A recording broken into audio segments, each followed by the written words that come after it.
วันนี้เป็นวันออกคำเตือนนะครับก็เป็นประเพณีของชาวลาวก็จะมีการกดบันไดเสร็จแล้วก็ต้มน้ำนี่ครับน้ำเดือดแล้วก็ผมว่ามันดูแล้วมันเท่ดีครับควันมันฟุ้งขึ้นมาแล้วก็ไฟแรงๆมีดอกไม้อยู่ด้วยก็เลยถ่ายคลิปมาฝากกันนะครับในงานออกคำเตือนของหมู่บ้านชาวลาว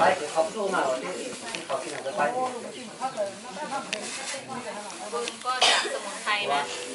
พุทราและนี่คือแม่คำเตือนครับและนี่คือน้องแอร์ครับ